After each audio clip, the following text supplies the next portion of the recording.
Board exam या NEET की preparation करनी है तो जल्दी से चैनल को सब्सक्राइब करो। So welcome to my channel. ये है एमसीक्यूज प्रैक्टिस सीरीज जो कि साइंस एनसीईआरटी की लाइन बाय लाइन से क्वेश्चंस की प्रैक्टिस कराती है, और जल्दी से आप सब्सक्राइब कर लीजिए क्योंकि हम यहाँ पे एमसीक्यूज की प्रैक्टिस लाइन बाय लाइन से कर रहे हैं। तो ये है हमारा टॉपिक आज का, बायोलॉजिकल क्लासिफिकेशन का पार्ट 2। इस पार्ट 2 में मैंने फंजाई से लेके वायरॉन्स तक के सारे के सारे एमसीक्यूज कवर किए हुए हैं, तो मिस मत करना क्योंकि बीच बीच में मैंने लर्निंग की ट्रिक्स भी बताई हुई हैं। ओके, सो जल्दी से सब्सक्राइब करो। बढ़ते अपने पहले क्वेश्चन की तरफ। फर्स्ट क्वेश्चन है हमारा, fungi are primarily characterized by which of the following? Right, A है autotrophic nutrition and cellulose cell wall, B है heterotrophic nutrition and chitinous wall, and C है holozoic nutrition and the absence of the cell wall, and D है photosynthetic nutrition and protein cell wall. अगर इन questions में से आपने कुछ questions भी अटेम्प्ट कर लिए ना, आपने राइट आंसर दे दिया, यहाँ पे कुछ 35 प्लस हैं, अगर आपने 25 के भी आंसर सही से दे दिए ना, तो फिर आप सोचिए कि आपकी तैयारी कितनी स्ट्रॉन्ग चल रही है। ठीक है, और अगर उससे कम है तो आपको थोड़ा सा मेहनत करने की ज़रूरत है। तो जल्दी से आंसर लगाइए। इसका आंसर है बी, क्योंकि फंजाई में कैसा न्यूट्रिशन होता है, हेट्रोट्रॉफिक। हेट्रोट्रॉफिक न्यूट्रिशन मतलब वो फोटोसिंथेटिक नहीं करते, ऑटोट्रॉफिक नहीं है। हेट्रोट्रॉफिक मतलब अलग अलग चीज़ों से लेंगे। And the chitinous cell wall मतलब उनकी सेल वॉल जो होती है वो काइटिन की बनी होती है। राइट, सो यहाँ पे एक्सप्लेनेशन है। एक्सप्लेनेशन से समटाइम्स होता है कि आपके जो एमसीक्यूज फॉर्म में भी ना फिलअप से देते हैं, राइट, तो उसमें आंसर फिल करना होता है, तो आप यहाँ पे एक्सप्लेनेशन से उन फिलअप्स के आंसर्स भी टिक कर सकते हैं। और एमसीक्यूज तो आप जानते ही हैं, आजकल हर फील्ड कोई भी एग्जाम हो तो एमसीक्यूज आते ही आते हैं। राइट, तो यहाँ पे fungi are the heterotrophic organism, their cell wall is mainly composed of chitin, they obtain nutrition by absorption. Okay, so miss मत करिए, जल्दी से जल्दी आंसर दीजिए। This sexual cycle in the fungi generally involves which sequence? इनमें से sexual cycle जो sexual reproduction की चलती है उसमें से सीक्वेंस क्या होता है? देखिए, ये आंसर क्वेश्चन ऐसे हैं, मैं आपको साथ साथ ही बताती जाऊंगी कि प्रीवियस ईयर में कौन कौन से क्वेश्चंस आ चुके हैं। ओके, सो ये भी एक क्वेश्चन ऐसा है जो प्रीवियस ईयर में आ चुका है, तो इसको प्लीज इग्नोर मत करना, अच्छे से करना। राइट, सीक्वेंस आपको पता होना चाहिए। ए है karyogamy, plasmogamy, then meiosis, B है meiosis, karyogamy and plasmogamy, C है plasmogamy, karyogamy and meiosis, and D है प्लाज्मोगैमी, मियोसिस एंड कैरियोगैमी। तो देखिए, सेक्सुअल रिप्रोडक्शन में आपने जैसे अमीबा में भी देखा होगा, तो सबसे पहले क्या होती है, सेल्स आपस में मिलती हैं, तो मिलने पे क्या होता है, साइटोप्लाज्म फ्यूज होता है। जब यहाँ पे साइटोप्लाज्म में पहले ये सेल मिलेंगी, सेल के मिलने से पहले क्या होगा, साइटोप्लाज्म फ्यूज हो रहा है। ओके, जब साइटोप्लाज्म फ्यूज होगा तब यहाँ पे क्या होगा, तो उसको क्या बोलेंगे, प्लाज्मोगैमी, क्योंकि वो प्लाज्मा होता है। राइट, अब यहाँ पे जब यहाँ पे न्यूक्लियस की होती है तब उसको बोलते हैं karyogamy. Okay, so the 3 important steps are the plasmogamy, karyogamy and then meiosis. Right, next है, in fungi the plasmogamy refers to, जो फंजाई है उसमें प्लाज्मोगैमी को क्या कहते हैं, प्लाज्मोगैमी कहते किसे हैं? ए है फ्यूजन ऑफ 2 न्यूक्लियाई, बी है फ्यूजन ऑफ द साइटोप्लाज्म या फिर protoplasm of the 2 compatible cells, and C है formation of haploid spores, and D है reduction division। राइट, तो देखिए प्लाज्मोगैमी, अभी हमने लास्ट फिगर से देखा था कि plasmogamy that is a interfusion of the protoplasm. So right answer is B, fusion of the cytoplasm और the protoplasm of the 2 compatible cell. अच्छा, आप मुझे कमेंट बॉक्स में बताना what is the difference between the cytoplasm and the protoplasm. अगर आपको आता है तो कमेंट बॉक्स में लिखिएगा ज़रूर, मैं मान जाऊंगी कि हाँ, आपकी जो प्रिपरेशन चल रही है बहुत ही स्ट्रॉन्ग चल रही है। तो अपनी प्रोग्रेस को चेक करते रहिए और जल्दी से आंसर्स दीजिए। Plasmogamy is a fusion of the protoplasm of the 2 compatible cell, while the karyogamy, karyo is related to the nucleus, is a fusion of their nuclei. Right? Nucleus को क्या बोलते हैं, karyo. Okay? Gamy means fusion.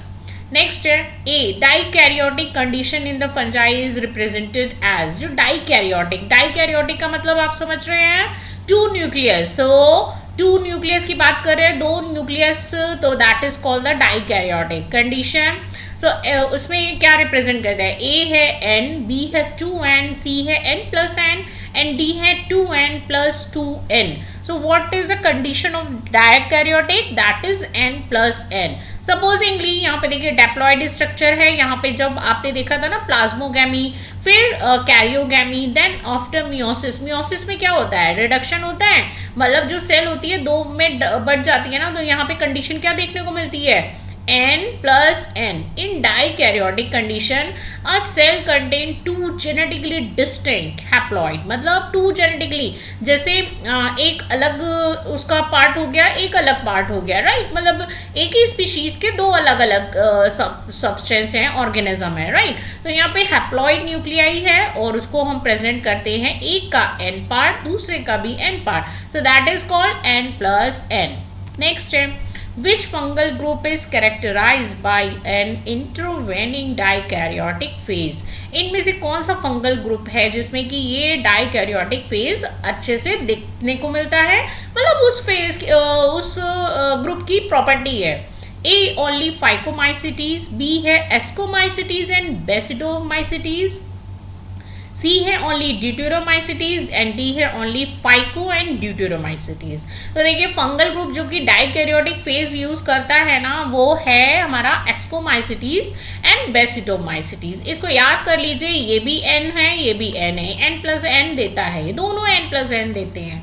Okay, in ascomycetes and basidiomycetes plasmogamy में be followed by the prolong dikaryotic phase. Prolong dikaryotic phase मतलब ये जो दो अलग अलग न्यूक्लियस है ना, ये आपस में अपने आप को इंटरचेंज करते हैं, और फिर होती है कैरियोगैमी। इसी प्रोसेस को तो पहले प्लाज्मा मिला, उसको बोलते हैं प्लाज्मोगैमी। जब न्यूक्लियस आपस में फ्यूज करेगा दैट इज कॉल्ड कैरियोगैमी, और उसके बाद बनती है डाइकैरियोटिक फेज। अब इसमें इसका n है और इसका n है, शायद आप अच्छे से क्लियरली समझ पाएंगे, इसका n है, इसका n है, ओके। और आपने देखा है कि यहाँ पे ना फ्यूजन हो रहा है, तो भाई क्या बनेगा, n+n, right, not 2n। 2n कभी मत लगाइएगा, वो तो क्रोमोसोम के नंबर होते हैं जो कि वो अलग बन जाते हैं, वो डबल हो जाते हैं, ये यहाँ का n अलग है, राइट। नेक्स्ट है, the mycelium of the phycomycetes is generally, जो माइसीलियम होता है फाइकोमाइसिटीज का वो क्या है, ए सेप्टेट एंड ब्रांच, बी है ए septate and coenocytic, B C है यूनिसेलुलर ओनली, एंड डी है ऑलवेज डाइकैरियोटिक। सो देखिए माइसीलियम जो होता है ना, माइसीलियम बोल रहे हैं फाइकोमाइसिटीज की जो छोटी छोटी पतली पतली ब्रांचेस होती हैं ना, उनको माइसीलियम बोला जा रहा है, जिन जो वो हाइफी वगैरह क्रिएट करते हैं ना, एक को हाइफी बोलते हैं। तो वो कैसा होता है, सो आंसर है हमारा बी, ए सेप्टेट एंड कोइनोसिटिक। मतलब ए सेप्टेट का मतलब है सेप्टेट होता है, अगर वो सेप्टेट है तो इसका मतलब आप समझ लीजिए जैसे कि वो उसमें हमारी वेन्स में जो होती है ना, आर्टरियो वेन्स, तो उन वेन्स में जो ये नहीं वो वॉल्व लगे होते हैं, तो एक तरीके से ये ना यहाँ एक वॉल सी होती है, ठीक है। इनको सेप्टेट मतलब अलग अलग डिवीजन होता है, इसका अलग, इसका अलग, इसका अलग, बीच में एक दीवार खड़ी है, तो इसको बोलते हैं सेप्टेट। बट अगर किसी में ये चीज़ें रिंग्स प्रेजेंट नहीं है और स्मूथ है, ठीक है, सेल है, तो उसको क्या बोलेंगे, सेप्टेट एंड कोइनोसिटिक।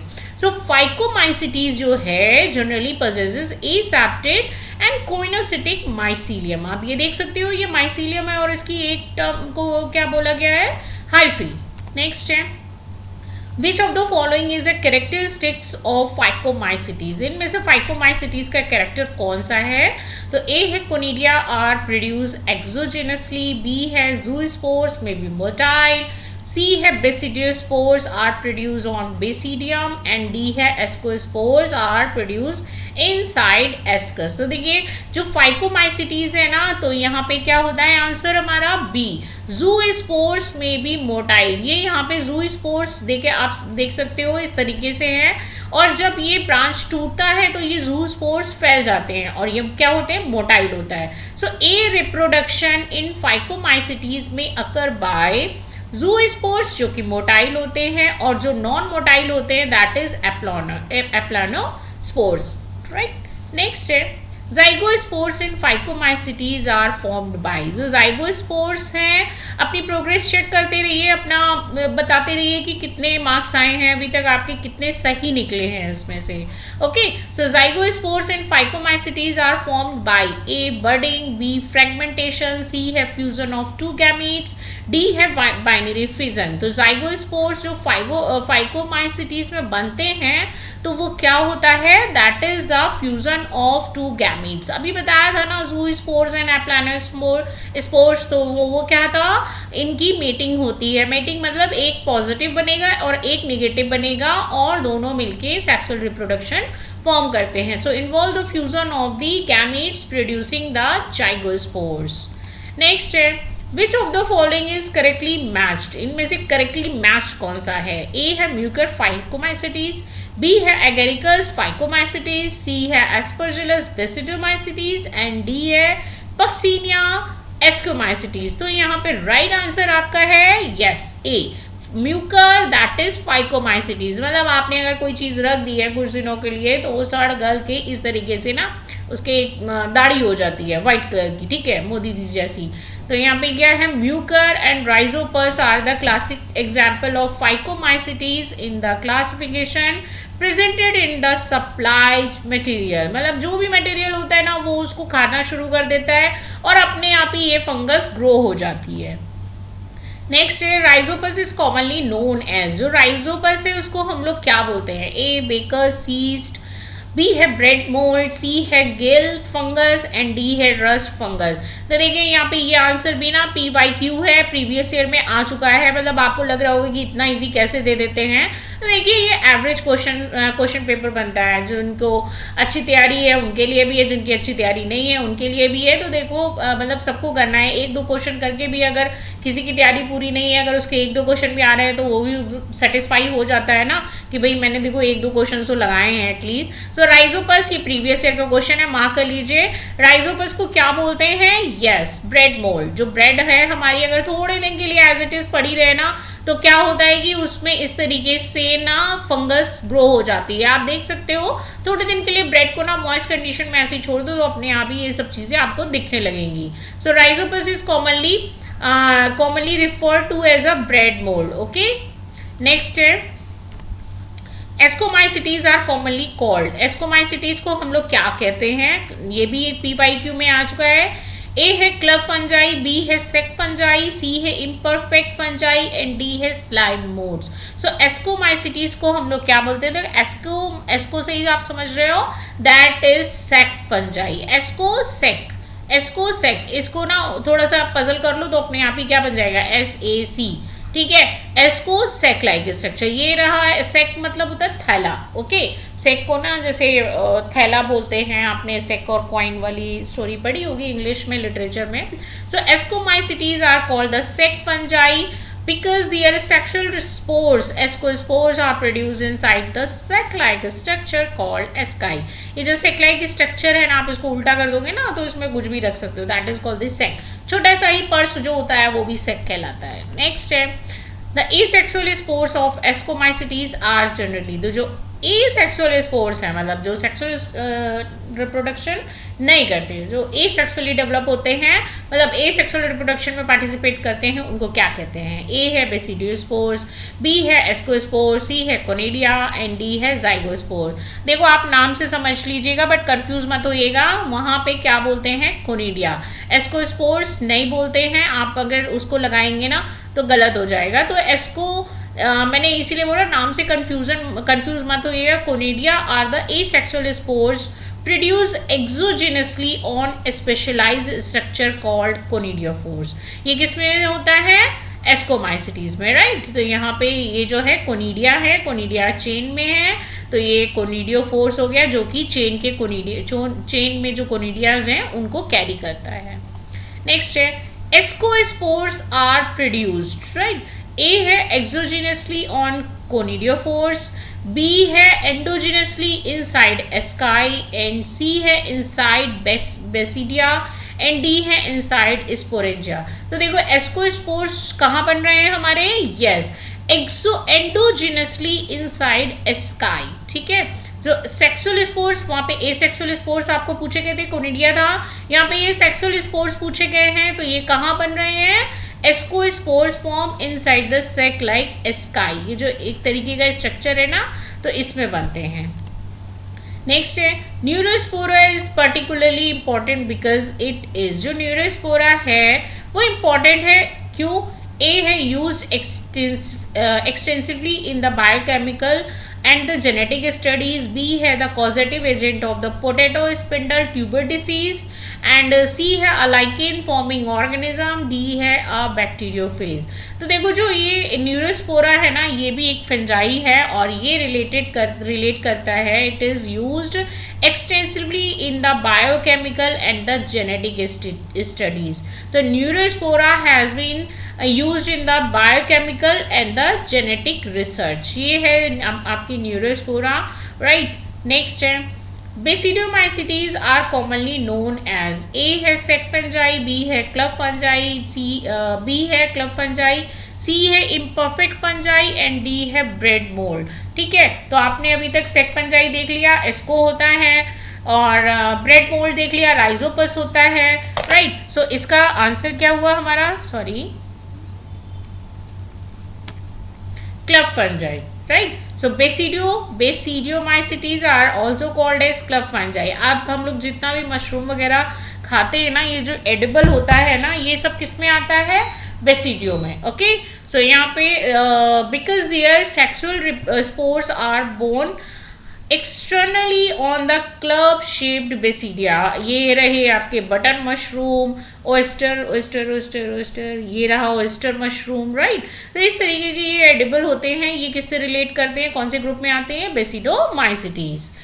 नेक्स्ट है in basidiomycetes basidiospores are produce, A inside asci, B है इनसाइड स्पोरेंजिया, सी है exogenously on basidia and D है इनसाइड कोनिडियोफोर्स। तो जो बेसिडोमाइसिटीज में बेसिडोस्पोर्स बनते हैं ना, मतलब जो रिप्रोडक्शन के स्पोर्स बनते हैं ना, वो बनते हैं एक्सोजिनसली ऑन बेसिडिया। आपने इस तरीके के मशरूम देखा होगा ना, ये पीछे जो ये अम्ब्रेला शेप स्ट्रक्चर होता है, यही मैच्योर, जब बहुत मैच्योर हो जाता है ना, अभी तो हमको एडिबल फॉर्म में मिलता, मतलब एडिबल स्टेज पे मिलता है कि आप इसको खा सकते हो। जब ये बहुत दिनों तक रखा रहता है, ऊपर का वाला जो पार्ट है, अगर वो ड्राई हो गया तो आप समझ लीजिए अब ये एडिबल नहीं है और आप इसको नहीं खाइएगा। और यहाँ से ना धीरे धीरे क्या होता है, स्पोर जनरेशन, बेसिडियो स्पोर्स बनना शुरू हो जाते हैं। तो ये स्ट्रक्चर बाहरी है ना, सेल के अंदर तो नहीं है ना, तो इसलिए इसको एक्सटर्नली बेसिडिया बोलते हैं। ठीक है, क्योंकि ये बाहर की तरफ है इसलिए एक्सटर्नली है।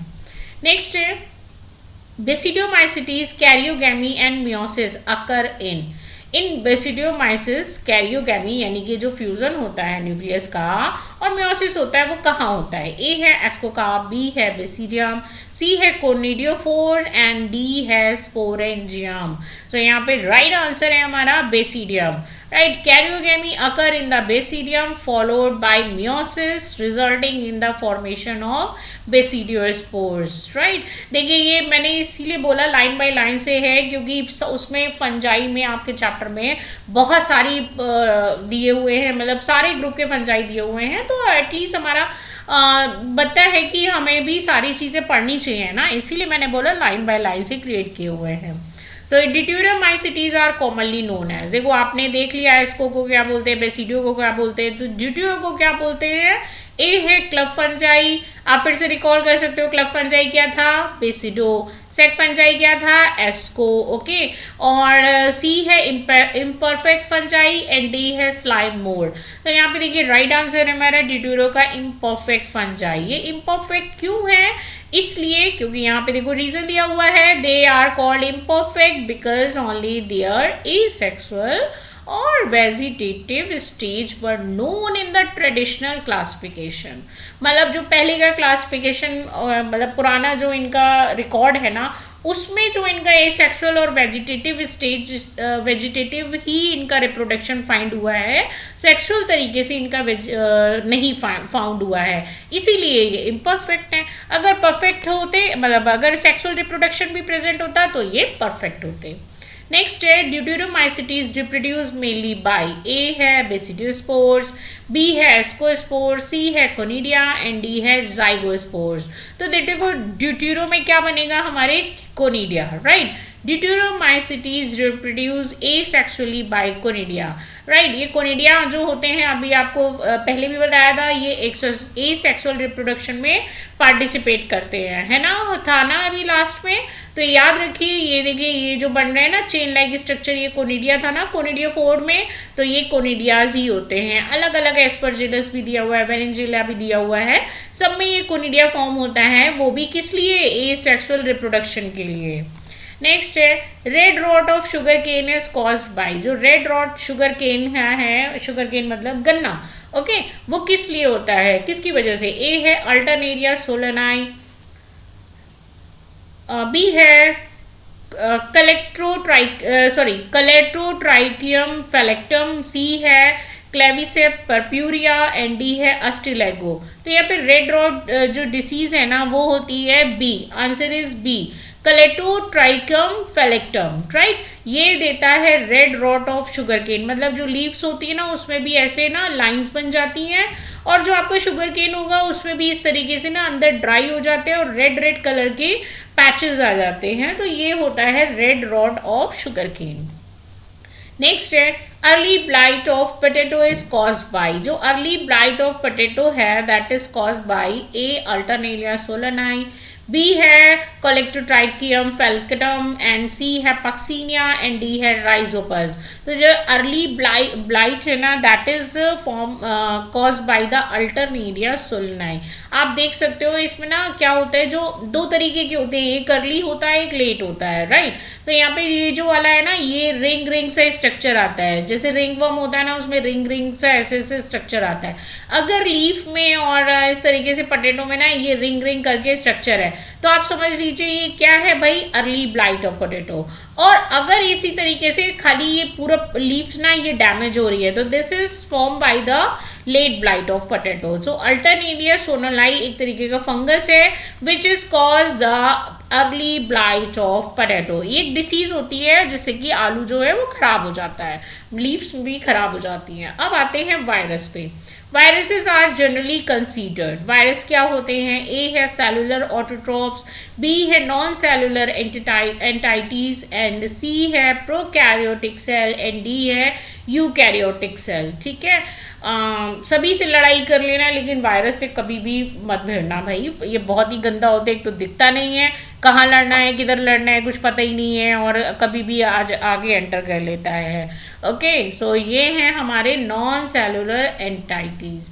Virus are the acellular non cellular entities and are not considered truly living outside, considered truly living outside a host cell। अब एक बात समझ लीजिए, ये जो वायरस होते हैं ना तो ये वायरस होते हैं लिविंग और नॉन लिविंग के बीच की लिंक। ओके, मतलब ये वायरस इतना गंदा है कि ऐसे अगर कभी भी पड़ा है तो आप मतलब समझ लीजिए डेड है, बट जैसे ही इसको कोई भी लिविंग ऑर्गेनिज्म मिल जाता है, चाहे वो प्लांट हो कोई भी एनिमल हो ना, तो समझ लो ये अब हो गया अलाइव। ठीक है, ये जिंदा हो गया और उसी की होस्ट बॉडी में ही सरवाइव करता रहता है। तो ये हैं यहाँ पे डिफरेंट टाइप्स के जो वायरसेस हैं, अलग अलग उसके स्ट्रक्चर के, बट आप ये समझ लीजिए ये कोई पर्टिकुलर सेल नहीं होती है। ओके, नेक्स्ट है अब वायरस कंटेन, वायरस में होता क्या है, A both DNA and RNA simultaneously, B है either DNA or RNA as a genetic material, C है ओनली प्रोटीन एंड डी है RNA carbohydrate as a genetic material. तो देखिए वायरस में क्या होता है भाई, या तो भाई डीएनए होगा उसका जेनेटिक मटेरियल या आरएनए होगा, दोनों नहीं होते। A virus contain either DNA or RNA, not both as its genetic material. Okay, और ध्यान रखिए they are non cellular, they are acellular, इनकी कोई सेलुलर कुछ भी स्ट्रक्चर नहीं होता है। नेक्स्ट है viruses are called obligate parasite because they, जो वायरसेस होते हैं ऑब्लिगेट पैरासाइट है, राइट। तो क्यों है, ए है they can reproduce only inside the living host cell, B है always kill their host immediately, C है are always multicellular and D है possesses chloroplast. ओके, तो यहाँ पे देखो वायरस में क्लोरोप्लास्ट अगर होता तो भैया फोटोसिंथेसिस कर ले, तो ये तो ऑप्शन आप छोड़ ही दीजिए. दे आर ऑलवेज मल्टीसेलुलर, नहीं भैया ये मल्टीसेलुलर नहीं होते, ये मल्टीसेलुलर होस्ट बॉडी के अंदर जाने के बाद हो जाते हैं. ठीक है, तो यहाँ पे हमारा राइट आंसर है A, can reproduce only inside a living host cell. क्यों? क्योंकि अभी जस्ट मैंने आपको बताया कि they are connecting link between the living and non living organism, मतलब सॉरी यस, अगर वो बाहर है सरफेस पे तो वो डेड है समझ लो. ठीक है, उसको कुछ भी नहीं मिल रहा है, वो डेड है.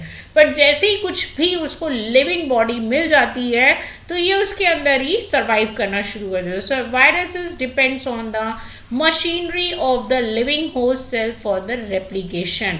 रेप्लिकेट करते हैं और अपने न्यू प्रोजेनी बना बना के ये खुद को पूरी होस्ट बॉडी में कवर अप कर लेता है. नेक्स्ट है, Who demonstrated that the virus could be crystallized? किसने डिमॉन्स्ट्रेट किया था कि वायरस को भी क्रिस्टलाइज किया जाता है? ओके, ए लुइस पास्चर, बी मेट्री इवानोव्स्की, सी है M.W.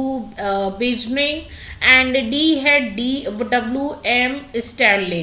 राइट, तो यहाँ पे राइट आंसर है. हम लोग शुरू से ही क्रिस्टलाइज फॉर्म जब भी पढ़ रहे थे तो ये साइंटिस्ट है ना स्टैनले. अब मतलब पूरा कभी कभी दिया होता है बुक्स में, कभी कभी नहीं दिया होता है कि W.M. स्टैनले पूरा नाम है, बट यहाँ पे साइंटिस्ट स्टैनले ज़रूर लिखा रहता है. तो Stanley 1935 demonstrate that the virus could be crystallised and that the crystal largely consisted of protein. मतलब जो वायरस है उसको क्रिस्टलाइज भी हो सकता है और क्रिस्टलाइज करने के साथ साथ वो पूरा मैक्सिमम स्ट्रक्चर प्रोटीन का है. ओके, नेक्स्ट है, वायराइड्स वर डिस्कवर्ड बाय. जो वायराइड्स है उसको किसने डिस्कवर किया?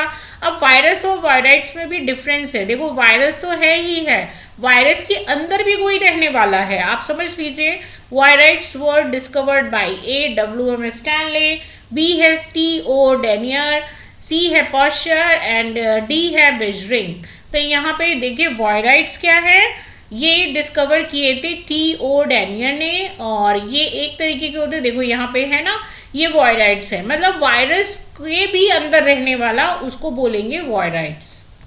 नेक्स्ट है, देखिए बात ही कर रहे थे और क्वेश्चन भी आ गया. Viroids differ from the virus mainly because the viroids A है contain DNA and protein code, B है are free RNA molecules without a protein code, C है are made only of the protein and D है possesses a capsid but no nucleic acid. तो viroid क्या है, virus से क्यों differ होते हैं? Yes, are free RNA molecules without a protein code. अभी हमने क्या देखा था कि उसका जो वायरस था ना उसको क्रिस्टलाइज कर सकते हैं और मैक्सिमम पार्ट क्या होता है कि प्रोटीन का होता है. बट यहाँ पे अब क्या है कि ये फ्री RNA मॉलिक्यूल्स होते हैं जिनके ऊपर प्रोटीन की कोटिंग भी नहीं होती है. ठीक है, तो आप समझ लो वायरस से भी ज़्यादा खतरनाक. So viroid are the small low molecular weight infectious RNA molecule lacking the protein code found in the virus. मतलब ये भी इस जो वायरस का भी है ना, तो वो है जिसमें कि RNA भी खराब है, वो भी इन्फेक्शन हुआ है, तो उसको क्या बोलेंगे हम? वायरॉइड्स. नेक्स्ट है, potato spindle tuber disease is caused by. जो पोटैटो स्पिंडल डिसीज है वो क्यों होती है? ए प्रियन, बी वायराइड, सी है बैक्टीरियोफेज एंड डी है लाइकेन. तो यहाँ पे याद रखिए जो पोटैटो स्पिंडल डिसीज है that is caused by the viroid. Potato spindle tuber disease was disease associated with the wired discovered by the T.O. Denier. तो यहाँ पे आप देख सकते हो ना कि इन्होंने ही डिस्कवर किया था. तो कैसे किया भाई? इसी जो पोटैटो स्पिंडल ट्यूबर है ना, स्पिंडल ट्यूबर का मतलब जो ट्यूबर फॉर्म होती है पोटैटो को, मतलब जो प्रॉपर आलू होता है ना, तो उसमें ना स्पिंडल से बन जाते हैं. नेक्स्ट है, प्रियॉन्स क्या होते हैं? ए इन्फेक्शियस RNA पार्टिकल, बी है इन्फेक्शियस DNA पार्टिकल, सी है infectious protein particle and D है इन्फेक्शियस कार्बोहाइड्रेट पार्टिकल. तो प्रियॉन्स क्या होते हैं भाई? अभी तो बताया था कि आपको इन्फेक्शियस प्रोटीन पार्टिकल. देखो वायरस क्या है भाई, आपको बताया कि प्रोटीन होते हैं, इसमें या तो डीएनए होगा या आरएनए होगा, ठीक है। फिर आता है वायरॉइड्स, ठीक है। वायरॉइड्स क्या थे, जो आरएनए था वो भी इन्फेक्शन वाला था, ठीक है, इस इन्फेक्शियस आरएनए, ठीक है। अब आते हैं प्रियॉन, मतलब जो प्रोटीन है ना वो भी इन्फेक्शियस है। अब प्रोटीन मॉलिक्यूल इन्फेक्शियस हो गया, सो प्रियॉन क्या है, प्रोटीन, पी से कर लीजिए। अभी प्रियॉन में क्या इन्फेक्टेड है, protein, okay, are infectious protein particle. Next है which disease is associated with the prions, ठीक है। प्रियॉन्स से कौन सी डिसीज होती है, A potato spindle tuber disease, B है bovine spongiform encephalopathy, and C है tobacco mosaic disease, and D है अर्ली ब्लाइट, ठीक है। सो यहाँ पे राइट आंसर है हमारा बी, बोवाइन स्पॉन्जिफॉर्म एनसेफेलोपैथी, ठीक है। देखो इतना बड़ा नाम है लेकिन फिर भी याद तो करना पड़ेगा ना। सो आप इसको इस BSE मैड काउ डिसीज, आपने ये क्वेश्चन आया हुआ है, PYQ है, प्रीवियस ईयर का क्वेश्चन है, मैं अभी भी मार्क कर दे रही हूँ, आप ध्यान से समझ लीजिए। इसमें होता क्या है, ये प्रियॉन्स के थ्रू होती है, और इसमें क्या होता है, ये जो जैसे काऊ है या कोई भी कैटल है, ज़रूरी नहीं है काऊ, जनरली ये काउज में दिखा गया है, लेकिन कोई भी कैटल हो, जो कि कैटल मीन्स जो भी जो ये खाते हैं ना घास फूस वगैरह, तो क्या करते हैं इसमें ना ये मैड हो जाते हैं, इसके दिमाग में ना पागलपन आ जाता है, और ये बिल्कुल मतलब एक तरीके से ना बोल रहे हैं ना कि मैड काउ डिसीज के, तो इनको ये मैड बना देता है, okay. So a related human disease is this Jacobs disease. ये जैकब्स देखा है ना, जैकब डिसीज में क्या हो जाता है कि बिल्कुल सेंसलेस हो जाते हैं। नेक्स्ट है lichen represent a symbiotic association between, अब हमारा लाइकेन का टॉपिक आ गया है। So it is a association क्या किसका होता है, बैक्टीरिया और फंजाई का, बी है एल्गी और फंजाई का, सी है वायरस एंड एल्गी का, एंड डी है फंजाई एंड प्रोटोजोआ का। तो यहाँ पे राइट आंसर है हमारा algae and fungi. Lichens are the mutually beneficial association between an algae and the fungus, ये एक तरीके का लाइकेन होता है। अब मुझे ये बताइएगा लाइकेन से कौन सा पेपर बनाते हैं, आपने यूज़ भी कर लिया होगा, जल्दी से मुझे कमेंट बॉक्स में आंसर देना। In lichen the algal component is called, जो एल्गी होती है लाइकेन में, अभी आपने देखा it is a symbiotic relationship between algae and fungi. अब जो एल्गी वाला पार्ट होता है उसे क्या बोलते हैं, ए है माइकोबायोन्स, बी है फाइकोबायोन, सी है स्पोरोफाइट, एंड डी है बेसिडोबायोन। देखो ये भी क्वेश्चन PYQ का है, अभी मैं आपको दिखाऊंगी कि किस ईयर में आया है, लेकिन ये क्वेश्चंस आप करते जाइएगा, आपको इजी लग रहा होगा बट समटाइम्स ना कंफ्यूजिंग हो जाता है। सो एल्गल कंपोनेंट को बोलते हैं फाइकोबायोन। फाइको मीन्स रिलेटेड होता है भाई प्लांट से, और प्लांट क्या करता है, फोटोसिंथेसिस, तो एल्गी क्या करती है, फोटोसिंथेसिस, तो इसको रिलेट कर लीजिए। Algal component phycobiont, fungal component myco, क्योंकि फंगस की डिसीज फंगल की फंजाई की स्टडी को क्या बोलते हैं, माइकोलॉजी, तो आप उसी से रिलेट कर सकते हो। अब आते हैं फिर से वही क्वेश्चन है, fungal component of the lichen किसे कहते हैं, ए फाइकोबायोन, बी है माइकोबायोन, सी है साइनोबायोन, डी है स्पोरेंजियोफोर। ये क्वेश्चंस अलग अलग ईयर में अलग अलग टाइम पे आए हैं, इसीलिए मैंने रखे हुए हैं यहाँ पे, तो ध्यान से करिएगा। फंगल कंपोनेंट होता है that is called माइकोबायोन। माइकोबायोन is a fungal component of the lichen association, okay. जो भाई लाइकेन का यही तो होता है सिम्बायोटिक, ये इसको खाना देगा और ये इसको शेल्टर देगा, ओके, और ये सारी चीज़ें प्रोवाइड करता है एल्गी के लिए, ओके। नेक्स्ट है in lichen the algal partner mainly, जो एल्गल पार्टनर होता है भाई वो क्या करता है, provide shelter, provide food through the photosynthesis, C है absorb mineral from soil only, and D है प्रोड्यूस फंगल स्पोर्स। देखो जो एल्गल पार्टनर है लाइकेन में दो होते हैं ना, एल्गी और फंजाई, सो एल्गी क्या करती है वो बोल रहे हैं, तो एल्गी क्या करेगी भाई, provide food through the photosynthesis. क्यों, एल्गी किस में आती है, प्लांट्स में आती है, तो वो क्या करेगा हमारा, the algal partner is a photosynthetic and prepare food, while the fungal partner provides shelter, help absorb water and mineral nutrients. Next है lichen are considered good indicator of, जो लाइकेन्स होते हैं वो किसके गुड इंडिकेटर होते हैं, वो उनको क्या बताते हैं, एयर है वाटर पोल्यूशन, बी है सॉइल फर्टिलिटी, सी है एयर पोल्यूशन एंड डी है नॉइज पोल्यूशन। तो देखिए lichens are the good indicator of air pollution. कैसे? Lichens are very sensitive to air pollution and the generally do not grow well in the polluted area. जो भाई जहाँ पे अच्छा atmosphere होगा वहाँ पे लाइकेंस मिलेंगे, जहाँ पे अच्छा एटमॉस्फेयर नहीं होगा, एयर पोल्यूशन होगा, तो वहाँ पे लाइकेंस नहीं मिलेंगे। सो इसलिए बोलते हैं these are called indicators. Next है, अब ये PYQ स्टार्ट हुए हैं और ये देखिए मैंने आपको ऑलरेडी बताया होगी आ चुके हैं। सो आप देख सकते हैं सेम वही क्वेश्चन है बट अलग तरीके से आया हुआ है। Mad cow disease BSE and Creutzfeldt-Jacobs disease are associated with viroids, viruses, prions and bacteria. So हमारा राइट आंसर क्या था, फिर से रिकॉल कर लीजिए, दैट इज prions। ठीक है, prions are the infectious protein particle. P कर लीजिए, पी से prions और पी से प्रोटीन। जो जब प्रोटीन इन्फेक्शियस हो जाता है तो क्या बनता है, prion। नेक्स्ट है the symbiotic association between the fungi and algae. मैंने आपको बोला था ना कि ये देखो आ चुका है, तो आप ये भी क्वेश्चन कर सकते हैं, इनके सिम्बायोटिक रिलेशनशिप को क्या बोलते हैं, लाइकेन। और प्लीज़ ये ज़रूर याद करिएगा, ये भी प्रीवियस ईयर में पूछा गया है। नेक्स्ट है which of the among A following is not a prokaryotic. इनमें से प्रोकैरियोटिक क्या नहीं है, ठीक है, कौन सा प्रोकैरियोटिक नहीं है। नॉट पे ध्यान दीजिएगा, आप लोग हमेशा नॉट पे ध्यान नहीं देते हैं और कंफ्यूज होकर लगा देते हैं और आंसर गलत हो जाता है। तो कौन सा प्रोकैरियोट नहीं है, A bacteria, cyanobacteria, microplasm and D है प्रोटिस्ट। देखिए ये तीनों हैं प्रोकैरियोट्स, आपको भी पता है। तो रहा बचा आंसर हमारा डी। प्रोकैरियोट्स में प्रोटिस्ट में क्या क्या आते हैं, प्रोटिस्ट में आपके अमीबा, स्पायरोगाइरा और पैरामीशियम, ये सब आता है। तो ये किस में है आपका, यूनिसेलुलर यूकैरियोटिक। तो जितने भी प्रोकैरियोट थे वो क्या थे, साइनोबैक्टीरिया, बैक्टीरिया, माइक्रोप्लाज्म। ओके, तो प्रोटिस्टा क्या होते हैं, यूनिसेलुलर यूकैरियोटिक। ओके, एक सेल वाले यूकैरियोटिक जिनमें कि ट्रू न्यूक्लियस होता है। अगर आपको ये इसी तरह से प्रैक्टिस करनी है तो लाइक शेयर सब्सक्राइब करना मत भूलिएगा और मिलते हैं प्रीवियस ईयर क्वेश्चन के साथ नेक्स्ट वीडियो में अगले टॉपिक पे। तब तक अपना ध्यान रखिए। Thank you so much for watching this video. धन्यवाद।